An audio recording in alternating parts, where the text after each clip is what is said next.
नमस्कार। आज फिर हाजिर हूँ एक नया वीडियो लेके। मेंडल के नियमों वाले चैप्टर के अंदर कुछ इम्पोर्टेंट क्वेश्चंस जो हमारे परीक्षा में पूछे जा सकते हैं।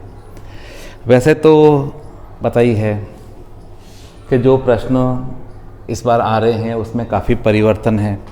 कुछ अबसद वाले प्रश्न होंगे यानी वस्तुनिष्ठ है। तो यहाँ पर जो मैंने प्रश्न यहाँ पर जो छांटे हैं या जिसके बारे में मैं यहाँ पर बताऊँगा उसके अंदर वे सारे प्रश्न हैं जो एक एक नंबर के भी आ सकते हैं या फिर अति लघुरात्मक या लघुरात्मक प्रश्नों के रूप में पूछा जा सकता है।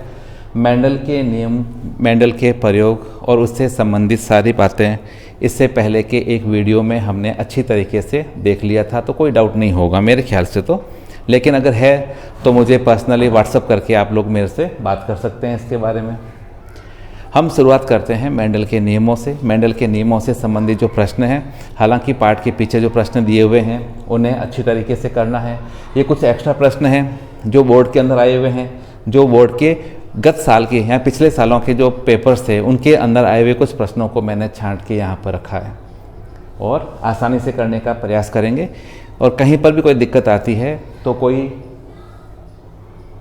ऐसी कोई बात है तो हम आराम से आपस में बैठकर भी बात कर सकते हैं। मुझे आप ग्रुप में डाल देना या व्हाट्सएप ग्रुप पे मेरे को भेज देना, मैं उसका सॉल्व करने का प्रयास करूँगा। सबसे पहले हम शुरुआत करते हैं वंशागति से। तो वंशागति कितना सरल शब्द है।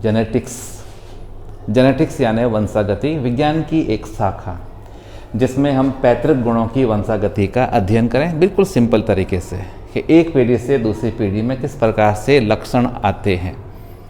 तो वंशागति की इकाई क्या है? तो वंशागति की इकाई को माना गया है जीन। यह जीन वंशागति की इकाई है। जीन डीएनए के अंश होते हैं, गुणसूत्रों पर विन्यासित होते हैं और पैतृक गुणों का निर्धारण करते हैं। और मेंडल के समय में सबको पता है कि मेंडल के समय में जीन, डीएनए, गुणसूत्र इत्यादि की खोज नहीं हुई थी।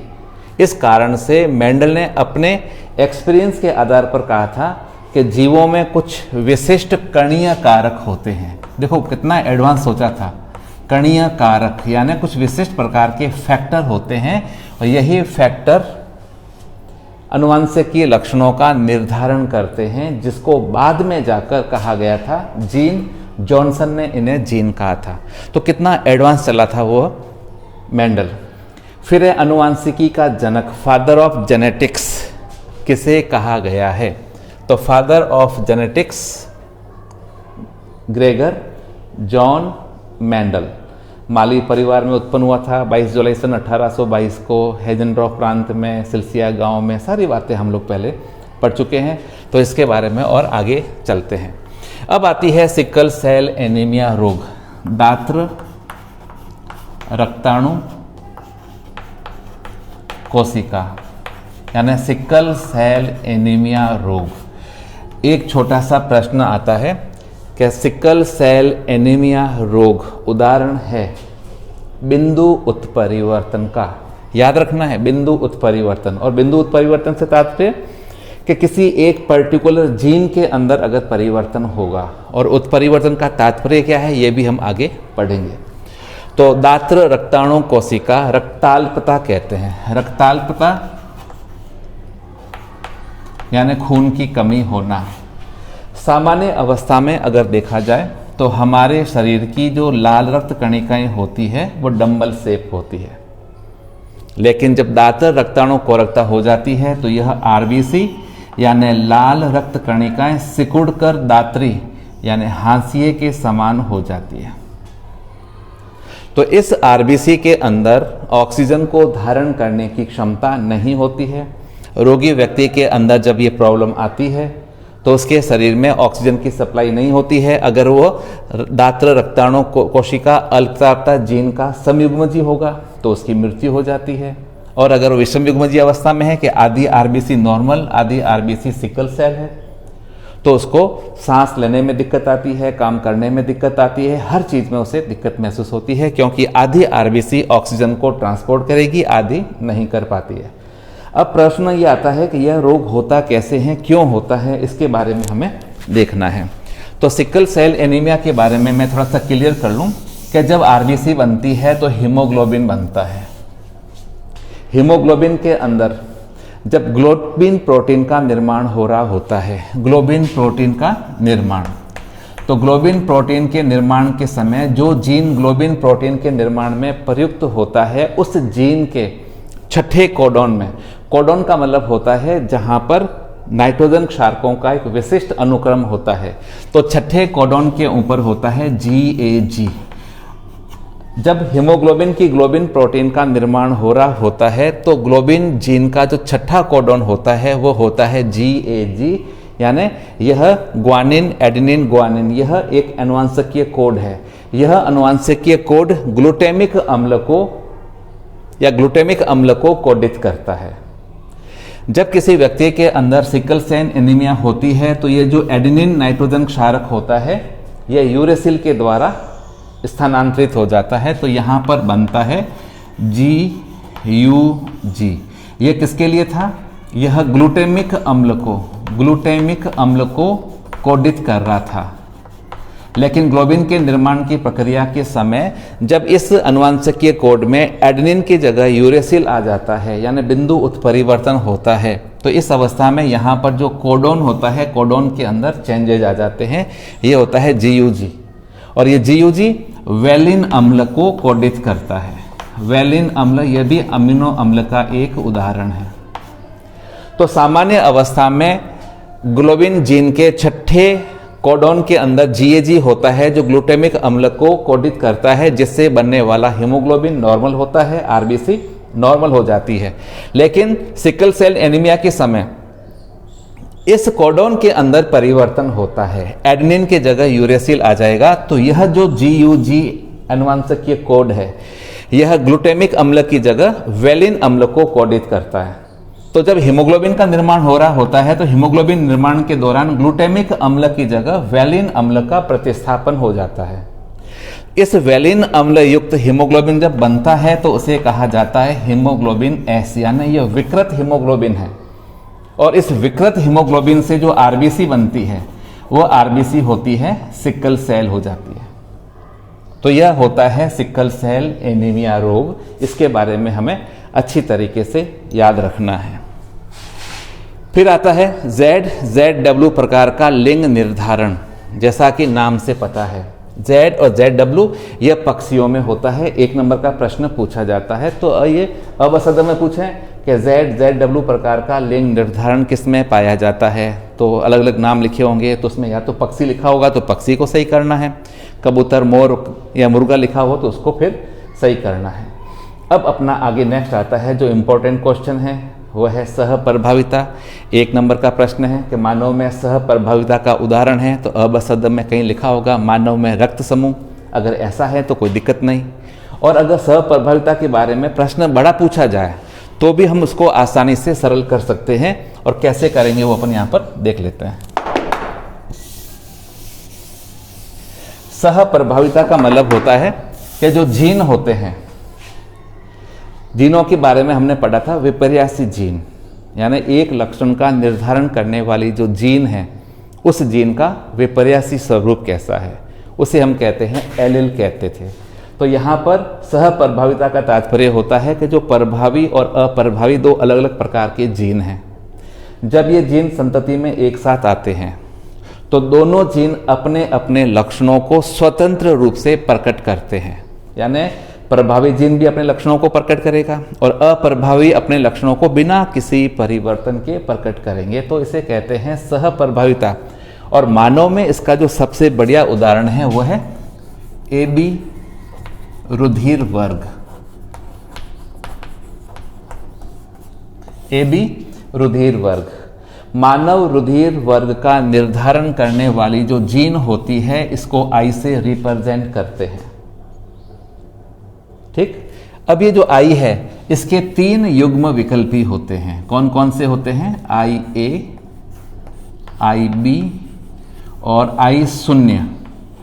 इस I0 को हम स्मॉल I से भी दर्शा सकते हैं, या स्मॉल I से दर्शा सकते हैं। ठीक है। अब नेक्स्ट जो है, ये जो A है ये ब्लड ग्रुप A के लिए होती है, ये ब्लड ग्रुप B के लिए है और ये ब्लड ग्रुप O के लिए होती है। जब ये अपनी समयुग्मजीय अवस्था में होगी तो यह जीन प्रभावी है अगर O के साथ आती है, तो यह भी प्रभावी है अगर O के साथ आती है, लेकिन यह कैसी है, यह अप्रभावी होती है। यह अपनी समयुग्मजीय अवस्था में O समूह को प्रकट करेगी, अन्यथा नहीं करेगी। लेकिन A और B, IA, IB दोनों एक साथ आती है तो हम कहते हैं कि यह सहप्रभावी है। अब यह बात तो समझ में आ गई होगी कि I रुधिर वर्ग का निर्धारण करने वाली जीन है, तो इस जीन के 3 युग्म विकल्पी हो गए। ठीक है। अब रुधिर वर्ग A है। इस रुधिर वर्ग A के जीनोटाइप कौन कौन से हो सकते हैं? जीनोटाइप की बात कर रहा हूं, यानी जीनीय संरचना के आधार पर। तो रुधिर वर्ग A है तो इसका जीनोटाइप होगा IA और IA। अगर इस प्रकार से जीनोटाइप है तो यह समयुग्मजीय अवस्था है। यह रुधिर वर्ग A के लिए शुद्ध लक्षण हो जाएगा। और या फिर इसकी होती है IA और स्मॉल I। मैंने बताया था कि IA यह प्रभावी है, स्मॉल I यानी I0 यह अप्रभावी है। तो दोनों जीन एक साथ होने पर यह जीन अपने लक्षणों को प्रकट करेगी, अतः रुधिर वर्ग A हो जाएगा। तो रुधिर वर्ग A के लिए 2 जीनोटाइप हो गए, IA और IA स्मॉल I। दूसरा रुधिर वर्ग B है तो इसके भी 2 जीनोटाइप होंगे। कौन कौन से होंगे? IB और इसके साथ में होगा IB स्मॉल I। इसके 2 जीनोटाइप हो गए। अब तीसरा रुधिर वर्ग जो होता है मानव का, वह होता है AB। तो AB में IA जीन भी होगी और IB जीन भी होगी। दोनों जीन एक साथ है। अतः मैंने कहा था कि दोनों जीन एक साथ आएगी तो कैसी हो जाएगी? कैसी होगी? सहप्रभावी होगी। तो यहां पर सहप्रभाविता यहां पर यह प्रकट हो गया। और यही परीक्षा में अपने यहां पर प्रश्न पूछा गया है कि मानव में सहप्रभाविता का उदाहरण है रुधिर वर्ग AB। और चौथी बात करें हम लोग तो O की, तो O में स्मॉल I। चूंकि यह अप्रभावी है तो अपनी समयुग्मजीय अवस्था में।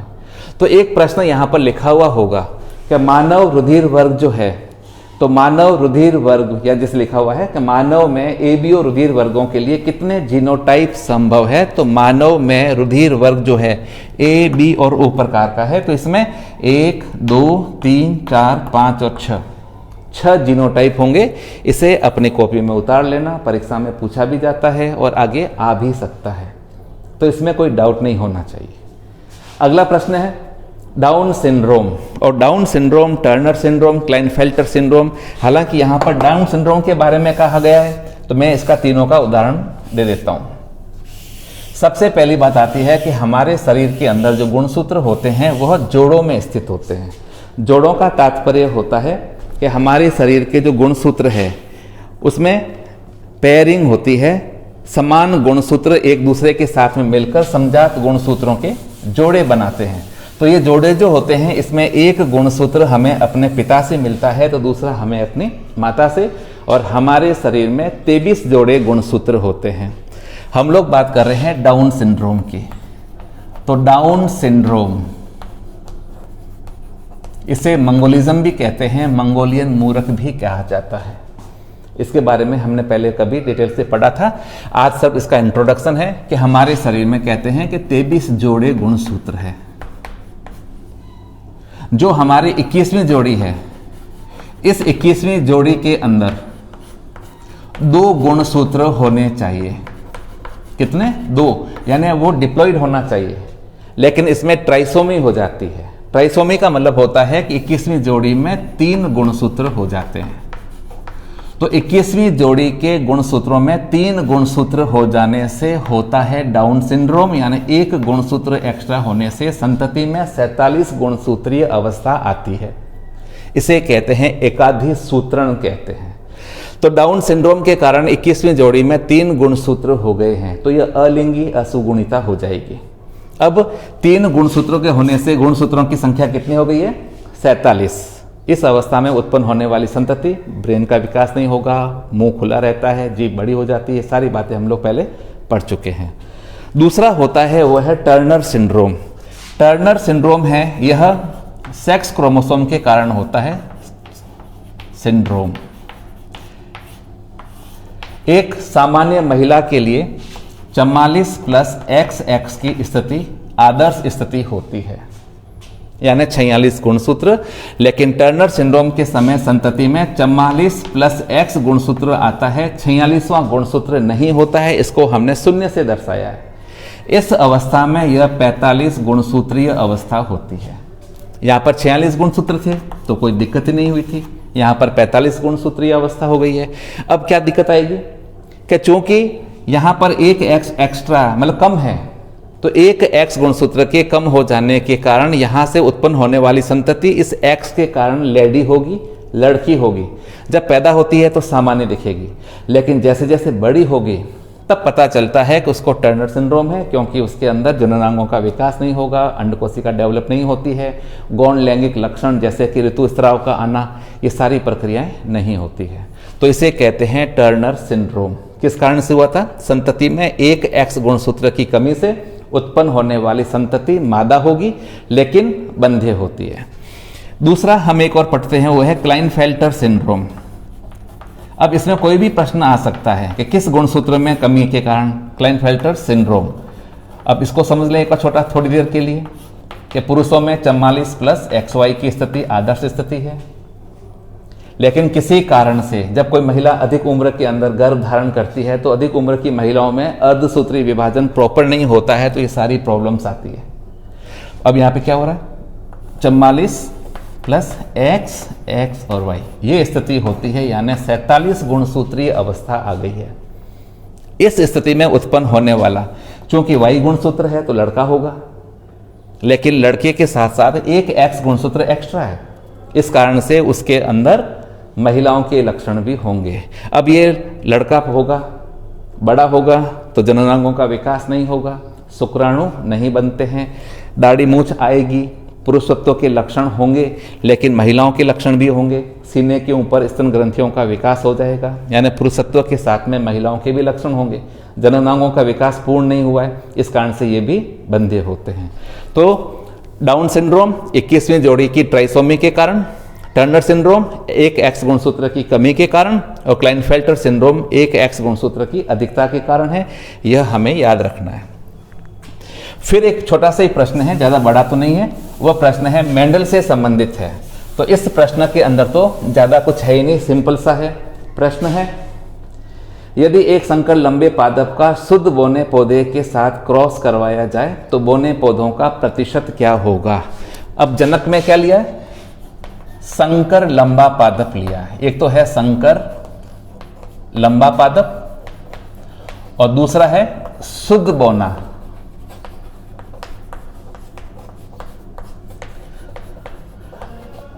इन दोनों की संतति के अंदर देखेंगे तो बोने पौधे कितने वो देखना है हमें। संकर लंबा है तो कैपिटल T स्मॉल t याद रखना है, कभी गलती मत करना। संकर यानी दो अलग अलग जीनों के कारण। शुद्ध है तो दोनों जीन एक जैसे होंगे, बीच में क्रॉस है, यहाँ पर बनेंगे युग्मक तो T अलग हो गया और ये अलग हो जाएगा। उसी प्रकार से इन दोनों के अंदर भी डिफरेंस आ गया, ये अलग अलग हो गए, ये बन गए युग्मक। अब ये युग्मक या तो पहले वाले को निषेचित या दूसरे वाले के साथ संयोजन, ये पहले वाले के साथ में या फिर दूसरे वाले के साथ में।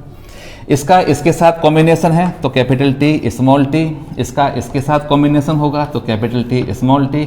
ये दोनों स्मॉल t है और ये भी स्मॉल t। तो यहाँ पर अगर देखा जाए तो जहाँ पर कैपिटल T आया है वो लंबा होगा। तो ये दो पौधे जो हैं ये पौधे होंगे संकर लंबे, और ये दो पौधे जो होते हैं जिसमें दोनों स्मॉल t है ये होते हैं शुद्ध बोने। तो अगर इनका अनुपात ज्ञात करें तो कितना होता है? 50-50। तो इसका उत्तर होगा कि उत्पन्न संतति में बोने पौधे जो होते हैं वो 50% होंगे। क्लियर है? तो इस टाइप से डाउट नहीं होना चाहिए इसमें किसी भी प्रकार का। वैसे बायोलॉजी बहुत इजी है, आराम से हम पढ़ सकते हैं। 9वां प्रश्न है, एक संकर व द्विसंकर संकरण का लक्षण और जीन पर रूप। तो ये तो हमें कंठस्थ होना चाहिए कि एक संकर संकरण है तो एक संकर संकरण के अंदर लिख देता हूं मैं, एक संकर संकरण यानी एक लक्षण की वंशागति के आधार पर ज्ञात करना। तो इसका लक्षण प्रारूप। सिंपल है, क्या होगा? सबको याद है? सबको याद होना चाहिए क्योंकि हम लोग पहले पढ़ चुके हैं। तो लक्षण प्रारूप होता है, राइट, 3:1। और जीन प्रारूप, तो जीन प्रारूप भी होता है, ठीक है, 1:2:1। और अगर अब बात करें हम द्विसंकर क्रॉस की, तो द्विसंकर संकरण, और मेंडल ने जो द्विसंकर संकरण करवाया था, तो इसका अगर लक्षण प्रारूप देखें तो यह होता है 9:, राइट, 9:3:3:1।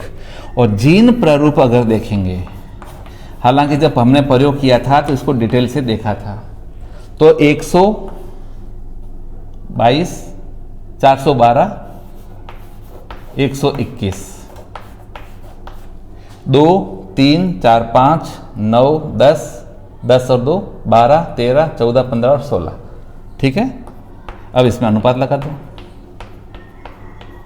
तो यह हो जाता है द्विसंकर क्रॉस का जीनोटाइप, 122, 412, 121। और कैसे हुआ था मैंने बाकायदा तुम लोगों को बताया था कि कैसे होता है ये। अब अगला प्रश्न है, मेंडल एक संकर संकरण में कौन सी पीढ़ी सदैव, मेंडल के एक संकर संकरण में कौन सी पीढ़ी सदैव विषम युग्मजी होगी? तो याद रखना है F1 पीढ़ी, प्रथम संतानीय पीढ़ी, वह हमेशा विषम युग्मजी होगी, जबकि F2 पीढ़ी में समयुग्मजी भी होंगी, विषम युग्मजी भी होती है, लेकिन F1 पीढ़ी सदैव विषम युग्मजी होती है। याद रखना है, कभी भूलना नहीं है इसको।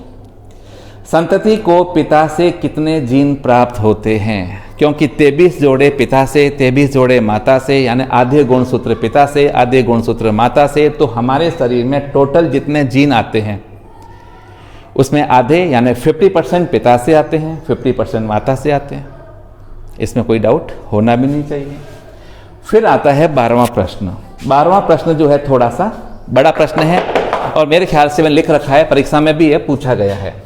12वां प्रश्न जो है ये मेंडल के नियमों के अपवाद के फलस्वरूप उत्पन्न हुआ है। मेंडल के जो स्वतंत्र अपयूहन का नियम पढ़ा था हमने, तो स्वतंत्र अपयूहन के नियम के अंदर भी अपवाद होते हैं, प्रभाविता के नियम का भी यहाँ पर अपवाद है। तो गुलाबी रंग के गुलाबांश पादप में स्वनिषेचन से प्राप्त संतति का लक्षण प्रारूप ज्ञात करना है।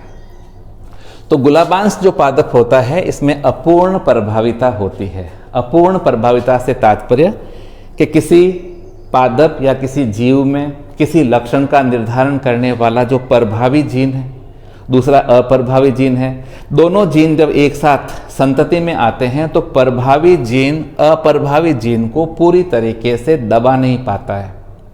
तो प्रभावी जीन के साथ साथ अप्रभावी जीन भी अपने लक्षणों को प्रकट करने का प्रयास करता है। तो दोनों लक्षण जो होते हैं वो मिक्स हो जाते हैं, और दोनों लक्षणों के मिक्स होने के कारण यहाँ पर एक नई वैरायटी डेवलप हो जाती है। जैसे गुलाबांश का जो होता है लाल पौधे वाला, लाल पुष्प वाला पादप और सफ़ेद पुष्प वाले पौधे में क्रॉस होता है, तो F1 पीढ़ी में जितने भी पौधे प्राप्त होते हैं सारे के सारे कैसे होते हैं? गुलाबी रंग वाले होते हैं। इसको हम करके देख लेते हैं। यह है लाल पुष्प वाला पौधा और सफेद पुष्प वाला पौधा। इसको हम रिप्रेजेंट करते हैं कैपिटल R से। इसको हमने कर दिया स्मॉल r, और इन दोनों के बीच में क्रॉस हो रहा है। यहां पर बनेंगे युग्मक और यहां पर भी युग्मक। अब यह युग्मक या तो इसके साथ में या फिर दूसरे वाले के साथ में, दूसरा पहले वाले के साथ में या फिर दूसरे वाले के साथ में, इन दोनों का कॉम्बिनेशन है। तो इस प्रकार से यहाँ पर कॉम्बिनेशन हो जाता है दोनों का। अब ये हमें यहाँ पर क्या मिली है? F1 पीढ़ी। यह F1 संतति है। मेंडल के नियमानुसार हमें यहाँ पर सारे के सारे पौधे लाल रंग के दिखने चाहिए थे, लेकिन ऐसा नहीं हुआ। यहाँ पर मिलने वाले सारे पौधे जो थे यह गुलाबी रंग वाले थे। ये सारे के सारे गुलाबी रंग वाले पौधे हैं। क्यों? क्योंकि यहाँ पर अपूर्ण प्रभाविता हुई है। लाल रंग के जीन ने सफ़ेद रंग के जीन को पूरी तरीके से दबाया नहीं है, उसको सप्रेस नहीं किया। इस कारण से सफ़ेद पुष्प का रंग भी लाल वाले के साथ में मिक्सअप हो गया, तो वो गुलाबी रंग हो गया। अब हमारा प्रश्न है कि गुलाबी रंग के गुलाबास के पौधे पर, अभी गुलाबी रंग का है तो इसका जीनोटाइप होता है ये। अब इस पौधे में जब स्वनिषेचन होगा तो यहाँ पर हम बना लेते हैं इस टाइप से, ताकि समझ में आ जाए कि एक ही पौधे के मादा के और एक ही पौधे के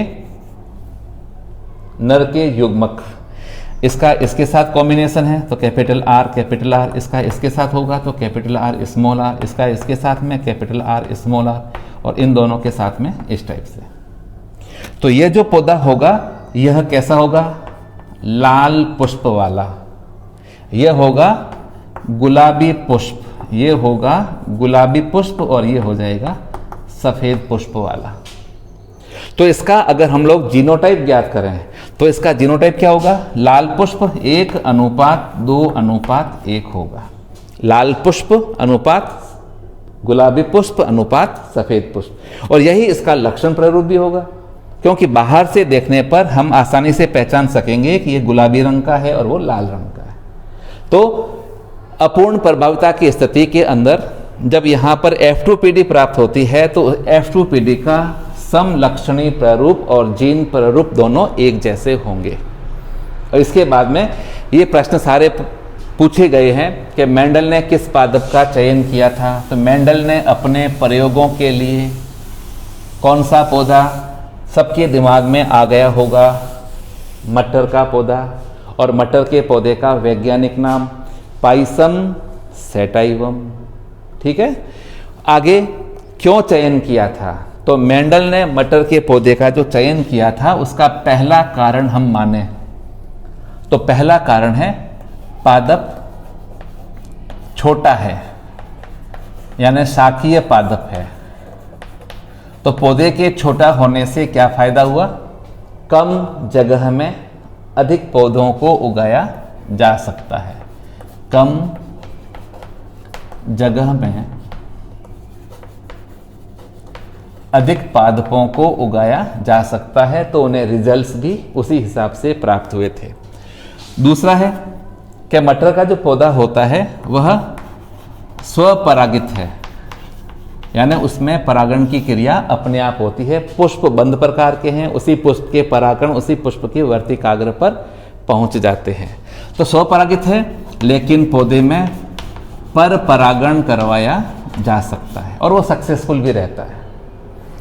तीसरा है मटर के बारे में, तो मटर जो है उसका जीवन काल अल्प होता है, यानी फटाफट उगता है, जनन करता है, अब बीजों को उत्पन्न करके नष्ट हो जाता है। तो इसका फायदा मिला कि जो प्रयोगों के रिजल्ट्स थे, जो परिणाम थे, वो हमें जल्दी जल्दी प्राप्त हुए। और सबसे इम्पोर्टेंट बात होती है कि मटर के पौधे में स्पष्ट दिखने वाले लक्षण, ये सबसे महत्वपूर्ण है। और प्रत्येक लक्षण के दो विपर्यासी गुण। कितने? दो विपर्यासी गुण। एक लक्षण के दो विपर्यासी गुण। एक लक्षण है पौधे का कद, तो उसके दो विपर्यासी गुण होंगे, लंबा या बौना। बीज का रंग, ये हो जाएगा लक्षण, तो दो प्रकार के हैं, हरे या पीले, इस टाइप से। फिर मेंडल के स्वतंत्र अपयूहन के नियम का अपवाद, स्वतंत्र नियम का अपवाद संलग्नता मान लो, सहप्रभाविता मान लो। उत्परिवर्तन व उत्परिवर्तन जन। उत्परिवर्तन यानी सजीवों के शरीर में अकस्मात उत्पन्न होने वाले वंशानुगत परिवर्तन। दो बात आई है, पहला अकस्मात यानी अचानक उत्पन्न होना चाहिए, और वंशानुगत, जो परिवर्तन सजीव के शरीर में है, जो अचानक उत्पन्न हुआ है, वह अगर उसकी अगली पीढ़ी में पहुंचेगा तो उसे हम कहते हैं उत्परिवर्तन। ऐसा नहीं कि किसी गोरे व्यक्ति को धूप में खड़ा कर दिया, रंग परिवर्तन हो गया, तो वो परिवर्तन जो हुआ है वो कायिक है, उसके शरीर की बाह्य संरचना में हुआ है, उसके जीनीय संरचना में नहीं हुआ है। जब तक जीनीय संरचना में परिवर्तन नहीं होगा वो एक पीढ़ी से दूसरी पीढ़ी में गमन नहीं करेगा, तो उसे कहते हैं उत्परिवर्तन। और उत्परिवर्तन जिन जिन कारकों के कारण होता है, जिसके माध्यम से होता है, जिसके कारण होगा, उन कारणों को कहा जाता है उत्परिवर्तन जन कहा जाएगा। अब उत्परिवर्तन खूब तरीके से करवाया जाता है, केमिकल से होता है, टेम्परेचर में परिवर्तन से भी होता है, खूब सारी बातें आती है। लास्ट में आता है किसी सामान्य स्त्री का विवाह हेमोफिलिक पुरुष से करने पर संतति में इस रोग की वंशागति को रेखा चित्र के द्वारा समझाइए। 2010 में आया था, 2015 में रिपीट हुआ है। तो यह हम अच्छी तरीके से करके देखने का प्रयास करेंगे। और हमें पता है कि हीमोफीलिया क्या है, हीमोफीलिया के जीन क्या है, सब पता है हमें। तो हीमोफीलिया एक ऐसा रोग होता है जिसमें संतति व्यक्ति में खून का थक्का नहीं बनता है। अगर बनता है तो लंबे समय के पश्चात, जब इंजरी होती है, घायल अवस्था में खून बहता रहेगा, रोगी व्यक्ति की मृत्यु होती है। हीमोफीलिया के जो जीन होते हैं यह एक्स गुणसूत्र पर पाए जाते हैं और मजे की बात क्या है, अप्रभावी होते हैं। जबकि सामान्य रुधिर का प्रभावी जीन वो भी एक्स गुणसूत्र पर है और वो कैसा होता है, प्रभावी होता है। तो महिलाओं में 2 एक्स है, एक एक्स के ऊपर प्रभावी जीन है, दूसरे एक्स पर हीमोफीलिया का अप्रभावी जीन होगा। तो प्रभावी जीन अप्रभावी जीन को दबा देता है, तो यह रोग प्राय महिलाओं में प्रकट नहीं होगा। कौन सा, हीमोफीलिया। और महिलाओं में हीमोफीलिया कब होगा, जब उसके दोनों एक्स के ऊपर हीमोफीलिया के अप्रभावी जीन होंगे। यानी हीमोफीलिया के जीनों के लिए महिला अगर समयुग्मजी होगी तो जाकर वह हीमोफिलिक होगी, अन्यथा नहीं होती है। और हीमोफिलिक स्त्री जो होती है उसकी लाइफ लंबी भी नहीं होती है। कि मान लो किसी महिला को हीमोफीलिया हो गया, उसकी माँ रोगवाहक थी, पिता हीमोफीलिया से ग्रसित था, इस कारण से बच्ची के अंदर, उस लड़की के अंदर हीमोफीलिया के दोनों जीन आ गए, उसको हीमोफीलिया है। लेकिन वो लड़की जैसे ही बड़ी होना शुरू होती है, उसमें यौनारंभ प्रारंभ होगा, जैसे ही उसके अंदर ऋतुस्राव की प्रक्रियाएं होगी तो इतनी ज़्यादा ब्लीडिंग हो जाएगी कि उस महिला की मृत्यु हो जाएगी। तो हीमोफिलिक महिलाओं की उम्र ज़्यादा लंबी नहीं होती है। अब सामान्य स्त्री है, तो मैं लिख देता हूँ यहाँ पर, यह कोई स्त्री है, यह पुरुष है, कैसा है, हीमोफिलिक है। तो ये एक्स और ये पुरुष हीमोफिलिक है, तो इसके एक्स के ऊपर हीमोफीलिया का जीन है। क्योंकि पुरुषों में एक एक्स होता है, उसका जोड़ीदार वाई है, तो एक्स पे अगर प्रभावी जीन होगा तो भी प्रकट होगा, अप्रभावी होगा तो भी प्रकट हो जाएगा, क्योंकि उसमें दूसरा एक्स है ही नहीं, वाई है, इस कारण से। अब यह महिला में अंड कोशिकाएं बनी, पुरुषों में शुक्राणु बने। यह इसके साथ या फिर नेक्स्ट, पहले के साथ या फिर नेक्स्ट, इन दोनों का कॉम्बिनेशन XXH, इन दोनों का XY, इन दोनों का XX, और इन दोनों के बीच में X और Y। अगर देखा जाए तो यहां पर किसी भी संतति को हीमोफीलिया नहीं है।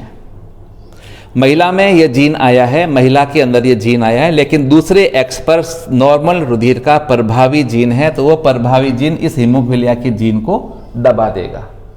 तो यहां पर उत्पन्न होने वाली कोई भी संतति है उसमें हीमोफीलिया होने के कोई चांसेस नहीं होंगे। जो लड़कियां उत्पन्न होगी यह रोगवाहक पुत्री होगी, सामान्य पुत्र होगा, रोगवाहक पुत्री है और सामान्य पुत्र है। यानी सामान्य स्त्री और रोगी पुरुष की शादी हो जाए तो इसकी किसी भी संतति को हीमोफीलिया नहीं होगा। लड़के नॉर्मल है, लड़कियां भी नॉर्मल पैदा होगी, लेकिन उनमें हीमोफीलिया का जीन है, अतः रोग वाहक होगी। अब इस लड़की की शादी जब किसी सामान्य पुरुष से होगी तो उनके लड़कों में होने की संभावना होती है। यानी ये रोग जो होता है नाना से दोहिते में आता है, यानी मम्मी के साथ में, दहेज में साथ में आता है। तो ये कुछ ऐसे प्रश्न थे, इन प्रश्नों के बारे में हमें काफ़ी जानकारी है, इसके बारे में हम लोग काफ़ी पढ़े हुए भी है, तो इसमें कोई दिक्कत आएगी नहीं। अच्छी तरीके से पढ़ना, अच्छा प्रयास करना, हमारी बायोलॉजी की किताब को लाइन टू लाइन पढ़ने का प्रयास करना, कहीं कोई दिक्कत नहीं आएगी। बायोलॉजी इतना सरल सब्जेक्ट तो मेरे ख्याल से कोई होगा भी नहीं। हमें रटना नहीं है, हमें समझना है। समझकर अपना कार्य करेंगे तो हमें अच्छे मार्क्स आएंगे। इसी प्रकार के और अच्छी बातों को करने के लिए और वीडियो बनाएंगे। तब तक के लिए धन्यवाद। वीडियो अगर पसंद आया है तो लाइक करना और चैनल को सब्सक्राइब करना। धन्यवाद।